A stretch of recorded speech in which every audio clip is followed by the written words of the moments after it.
No, look, I mean, No role models. No role models. no, it's a great topic. I mean, in some ways, it's the shallowest thing in the world. Like what does this label mean? To be an intellectual, or and I'm asking this at a time in 2018 when almost nobody uses the label, and when it is laughed at. So Sam Harris has tried to revive the label and talks about the intellectual dark web and this and it is laughable. It is worth scoffing at. It is worth ridiculing. It's true. I mean, like I say, are you wearing a cowboy hat because you're actually a cowboy? Or is it dressed up for Halloween? Some people are real intellectuals and some are not. As absurd as it sounds, not only is it possible to work in something like the academic study of history and not be an intellectual, it's common. It's not just possible to do humanitarian work in Laos and not be an intellectual.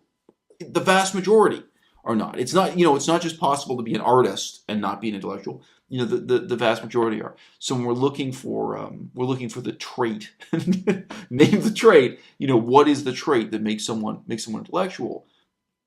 This is my way of putting it. I think part of being an intellectual is being perpetually, profoundly dissatisfied with your own ignorance, and then being perpetually, profoundly dissatisfied with the ignorance of your own society, the role of ignorance in the shaping of and functioning of your own society. Mm-hmm. And that may or may not exhibit itself in a really directly political way. What is the point? One answer, you've heard from me before on this YouTube channel. The point is who I am. The point is who you want to be and who you want to become. Right?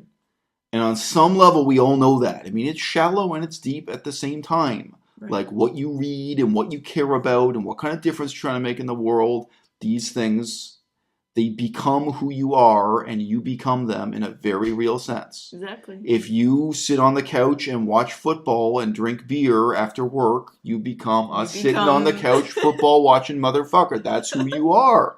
It's not. You can't put that aside and say, "Oh no, that's not who I really am." That's my true self. You can't say that's not who I really am. That's just what I do in my free time. No, you become what you do in your free time. That is who you are, right? Or you could say your free time is exactly. That's really hard to face up. That's That's right. Well, I think that's also what haunts intellectuals, right? I think that's part of what haunts you. So I mean,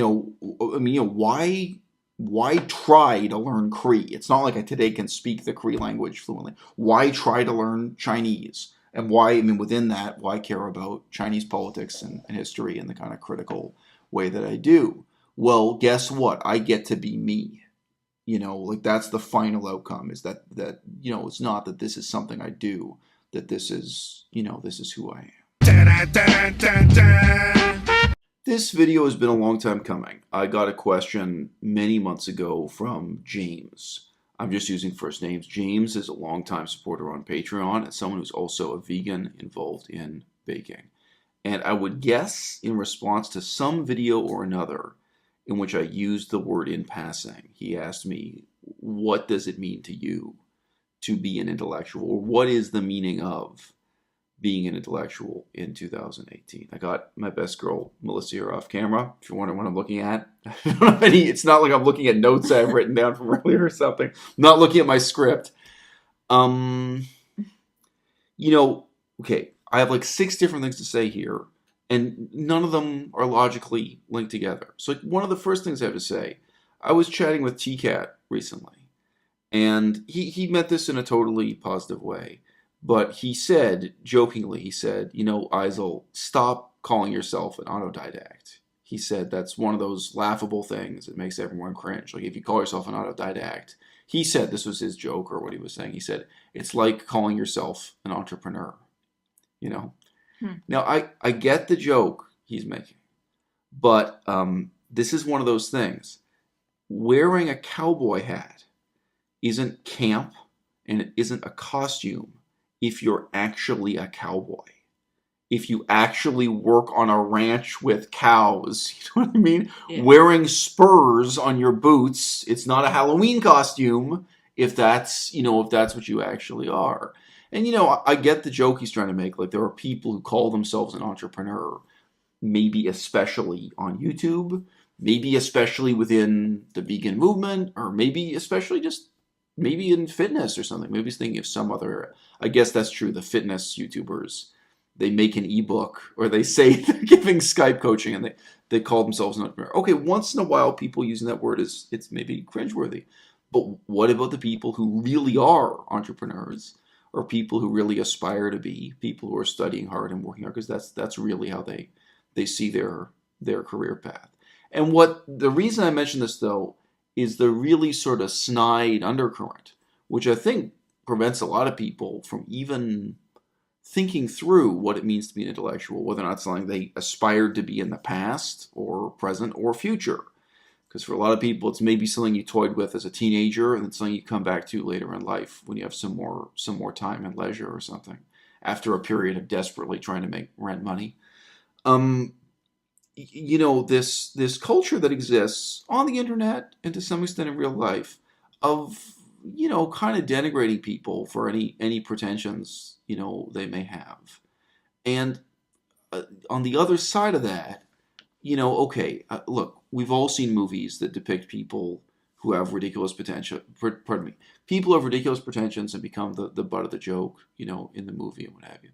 But having ambition and having the vulnerability to say openly that you have that ambition, whatever it is, it's not such a terrible thing for someone to want to be a poet. Should they really be the butt of every joke? And, at the same time, there are so many pretensions in our society we're all supposed to take, so tremendously seriously. I mean, white American culture is like that. The idea of the dream and don't puncture someone's dream and so on. There are certain forms of, affected innocence, of being a dreamer that are culturally valorized and protected. And there are others that are always kind of, the butt of a joke as well. So look, just to dispense with that example, briefly, when I say I was an autodidact in learning Laotian, the Lao language, I mean I had no teacher. I had no school. I had no college. I went to the library. In some cases I did in effect like make my own resources and textbooks. I can remember going to one library where they had photocopies of handouts that were used in United Nations refugee camps, for the Lao language education materials, and looking at that and being like, okay, what's useful here? And French colonial dictionaries of the language in the French colonial period, Laotian to French, and then figuring out the writing system had changed from that period to the modern period, and figuring out how the spelling system worked and documents from different eras. I was an autodidact in every possible sense of the word. Maybe, for you, maybe for a TCAT watching this, or for someone else watching this, maybe you think it's a joke for someone to call themselves, an autodidact. Maybe sometimes it is ridiculous when people call themselves a cowboy, okay? But what about when we're talking about people who actually wear that hat or wear spurs on their boots for a reason? At some point, the kind of endless cycle of, undermining other people's, ambitions. That's what we're talking about, not pretensions, but ambitions. To no end. At some point, it has to stop. At some point, we have to start living in earnest and living without, really irony for the sake of irony. The other question I raise, this comes up in all kinds of contexts, is the issue of not making excuses for yourself.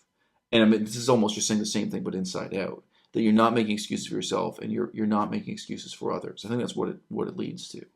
What does it mean? So, if you get an A+ in history, you can get an A+ repeating complete mythology about history. You can just get an A+.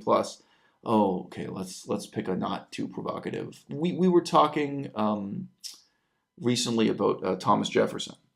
So you can write you can get an A+ in high school or university saying that Thomas Jefferson was the greatest president of the United States. Mm-hmm. What about First Nations? What about American Indians? What about the indigenous people? I think exactly the point is you're not making excuses for yourself. You're not making the society you live in. If you're a real intellectual, you're not going to be satisfied with reading a textbook that just says Thomas Jefferson's the greatest president for reasons X, Y, and Z, or even writing your essay repeating this kind of propaganda and getting the A+. You're inevitably going to have that dissatisfaction. You're going to hold yourself to a higher standard. And then when you find out that other side of the story, now you're going to be looking at your history professor, you're going to be looking at your school, you're going to be looking at the political system in the country you live in, and you're going to be holding it to a higher standard also. It's that you're not making excuses for yourself, and you're maybe not accepting the socially sanctioned or socially celebrated excuses that exist in your own side. I think this is one of the. Where do you think that comes from? I mean, because I don't know. Can you expect a kid who